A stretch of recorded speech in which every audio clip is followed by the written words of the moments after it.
মুজিব জাতির উপকার সিনেমা দেখে কাঁদলেন দর্শক, কাঁদলেন তারকারা। কি অবস্থা, কেমন আছেন? আমি ডিরামো সবুজ, আর আজকে কথা বলবো মুজিব সিনেমা দেখে কাঁদলেন দর্শক ও তারকারা এই বিষয়টি নিয়ে। তো সারা দেশে 153টি হলে শুক্রবার 10ই অক্টোবর মুক্তি পেয়েছে মুজিব, একটি জাতির উপকার সিনেমাটি। আর মুক্তির পর থেকেই দর্শক মহলে দারুণ সাড়া ফেলেছে সিনেমাটি। জানলে অবাক হবেন, সিনেমাটি দেখে শুধু দর্শকই নয়, আবেগপ্লুত হয়েছেন তারকারা।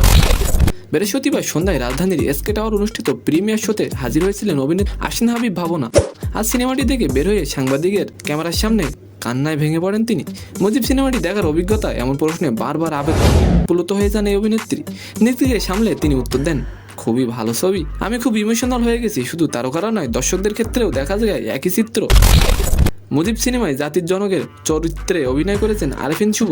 প্রেক্ষাগৃহে সিনেমা দেখে এই তারকাকে কাছে পেয়ে তাকে জড়িয়ে কাঁদতেও দেখা গেছে দর্শকদের। বিশেষ করে মুক্তিযুদ্ধ চলাকালীন বঙ্গবন্ধুর পরিবারের বন্দি জীবন, 75-এর 15ই আগস্ট রাতে সপরিবারে মুজিবকে হত্যার দৃশ্য কাঁদিয়েছে দর্শকদের। তো আজকের ভিডিওটি কেমন লাগলো অবশ্যই কমেন্ট বক্সে জানাবেন। আর ভিডিওটি যদি ভালো লাগে অবশ্যই একটি লাইক দিয়ে আমাদের চ্যানেলটিকে সাবস্ক্রাইব করে দেবেন। ধন্যবাদ।